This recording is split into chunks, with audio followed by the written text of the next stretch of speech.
नीतू की उम्र भी केवल 10 साल थी। कानपुर के एक छोटे से मोहल्ले में वह एक पुरानी हवेली जैसे मकान में अपनी माँ दुलारी के साथ रहती थी। कानपुर में आज से करीब 30 साल पहले दुलारी की शादी हुई थी। गांव की होने के कारण शहर के तौर तरीके उसे समझ नहीं आते थे। दुलारी के पति भगवतराम बाजार में एक दुकान में नौकरी करते थे। आज से करीब 5 साल पहले उनके सिर में तेज दर्द उठा। अस्पताल ले गए। वहाँ सारे टेस्ट हुए तो डॉक्टर ने बताया इन्हें ब्रेन ट्यूमर है। दुलारी की तो जैसे जिंदगी ही बदल गई। घर में रहने वाली देहाती लड़की जिसे बाहर का कुछ पता नहीं था, उसके सिर पर पूरी गृहस्थी का बोझ आ गया। साथ ही पति के इलाज के लिए पैसों का इंतजाम भी करना था। दुलारी ने किसी तरह हिम्मत करके घर से बाहर जाकर काम ढूंढा। एक दो घरों में उसे साफ सफाई और खाना बनाने का काम मिल गया। दुलारी सुबह जल्दी से खाना बनाकर और नीतू को भगवत जी के पास छोड़कर काम पर निकल जाती थी। घरों में काम करके दोपहर को वह घर आती और पति और बच्ची को खाना खिलाकर जल्दी जल्दी दो निवाले खाकर वापस शाम के काम के लिए चली जाती थी। इसी बीच भगत जी की तबीयत बिगड़ती चली जा रही थी। एक दिन जब दुलारी अस्पताल में भगत जी के पास बैठी तो उन्होंने कहा, दुलारी, मुझे लगता है मेरे जाने का समय आ गया है। तू नीतू का ध्यान रखना और जिस हवेली में हम रहते हैं वो मेरे पिताजी के नाम थी। कभी भी उसे मत छोड़ना। बहुत मजबूरी हो तभी मकान बेचने के बारे में सोचना। नीतू को उन्होंने बहुत प्यार किया। दुलारी बिना कुछ बोले बस रोए जा रही थी। अगले दिन सुबह भगत जी चल बसे। दुलारी को कुछ समझ नहीं आ रहा था। आस पड़ोस के कुछ लोगों ने उनका अंतिम संस्कार करवाया। किसी तरह 13वीं की गई। 13वीं के 2 दिन बाद ही भगत जी के रिश्तेदार मकान पर हिस्से का दावा करने लगे। लेकिन इन 13 दिनों में और भगत जी के आखिरी शब्दों ने दुलारी को मजबूत कर दिया। दुलारी सारी बात सुनकर सबके सामने आकर खड़ी हो गई और बोली, यह हवेली मेरे ससुर जी के नाम थी और मेरे पति उनके इकलौते बेटे थे। इस पर अब मेरा और मेरे बेटे का हक है। आप सब लोग चले जाइए यहाँ से। दुलारी की बात सुनकर जो रिश्तेदार उसे सीधा समझकर हवेली लेना चाहते थे, चुपचाप वापस लौट गए।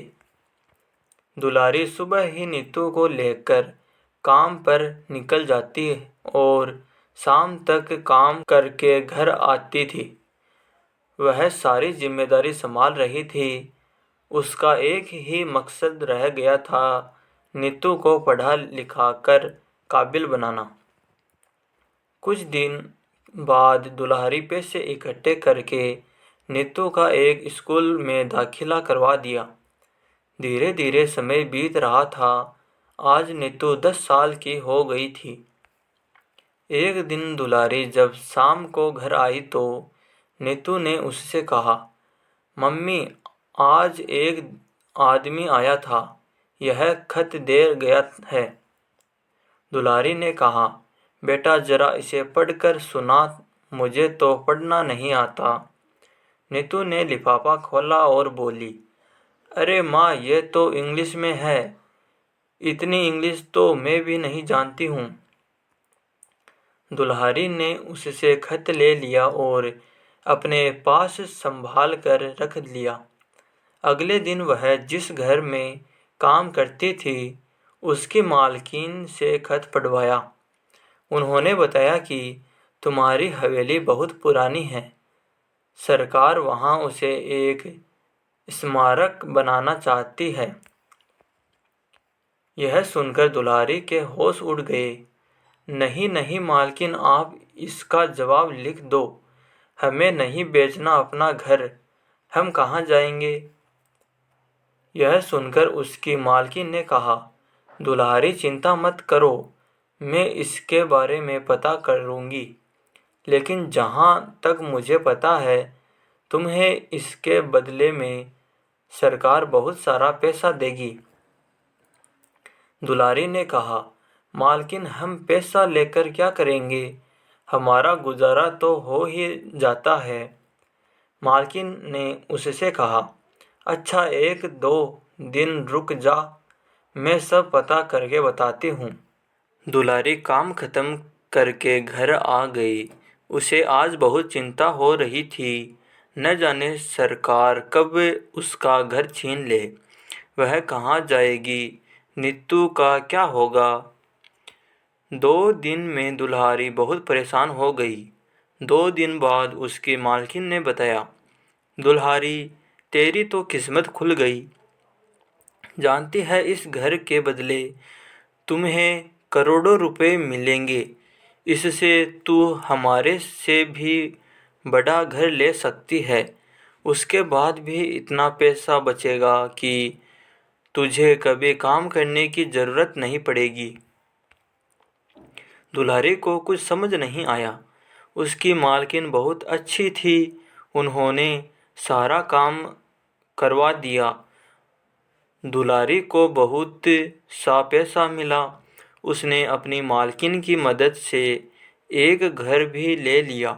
बाकी पैसे उन्होंने बैंक में जमा करवा दिए, जिसका हर महीने ब्याज आता था। दुल्हारी का सारा काम पूरा हो गया। वह अब अपने नए घर में पहुंच गई। एक दिन वह भगत जी की फोटो के सामने खड़े होकर रो रही थी। नीतू के पूछने पर उसने बताया कि देख बेटी, तेरे पिता के साथ मैं केवल 5 साल ही रहा, लेकिन उन्होंने आखिरी वक्त में अपनी सूझबूझ से मुझे मकाने के लिए डटे रहने को कहा, जिससे आज हम यहाँ तक पहुँच पाए हैं। अपने आखिरी समय में भी उन्होंने केवल हमारे बारे में सोचा। उस समय में कुछ नहीं जानती थी, हमारी हवेली पर तो रिश्तेदार ही कब्जा कर लेते। यह सुनकर नीतू की आंखों से भी आंसू बहने लगे। वो बोली, काश आज पापा जिंदा होते तो कितने खुश होते। यह सुनकर दुल्हारी ने कहा, बेटी वो तो अपना काम कर गए, मैंने भी उनका कहना मानकर हवेली को बचा लिया। बस अब उनकी एक और आखिरी इच्छा थी, वो तुझे पूरी करनी है। वे चाहते थे कि उनकी बेटी बहुत लायक बन जाए। नीतू ने कहा, माँ तुम चिंता मत करो, मैं एक दिन जरूर पापा का नाम रोशन करूँगी। दुल्हारी अब भी सभी घरों में काम करती थी। उसने नीतू का दाखिला एक बड़े स्कूल में करवा दिया और अच्छी सी ट्यूशन भी लगवा दी थी। नीतू पढ़ाई करते हुए एक दिन आई एक ऑफिसर बन गई। वह उस दिन घर आई और बोली, माँ देखो पापा का सपना पूरा हो गया, तुम्हारी बेटी कलेक्टर बन गई। माँ अब तुम्हारे काम पर जाने की कोई ज़रूरत नहीं है, अब आप आराम करो। वैसे भी हमारे पास पैसे की कोई कमी नहीं है। दुलारी बहुत खुश हुई। बेटी, आज तूने अपने पिता की आखिरी इच्छा भी पूरी कर दी। जानती है पैसों की ज़रूरत तो बहुत पहले ख़त्म हो गई थी, लेकिन मैं काम इसलिए करती थी जिस काम से तेरा पालन पोषण हुआ उस काम की मैं बहुत इज्जत करती हूँ। दुल्हारी और नीतू दोनों भगत जी की फोटो के सामने खड़ी थी। दुल्हारी ने कुछ देर उनसे बात की, फिर आकर पलंग पर बैठ गई। वह बोली, बस बेटी, अब मेरा काम पूरा हो गया, अब मुझे मुक्ति मिल जाएगी।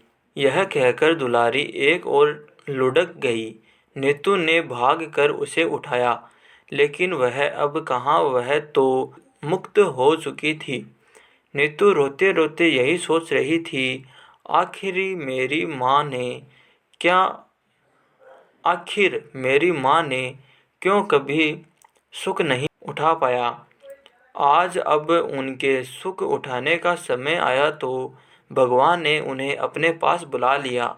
तो दोस्तों, आपको यह कहानी कैसी लगी हमें कमेंट कर ज़रूर बताइए। अगर आपको कहानी अच्छी लगी हो तो प्लीज़ वीडियो को लाइक कीजिए और चैनल को सब्सक्राइब कीजिए। धन्यवाद।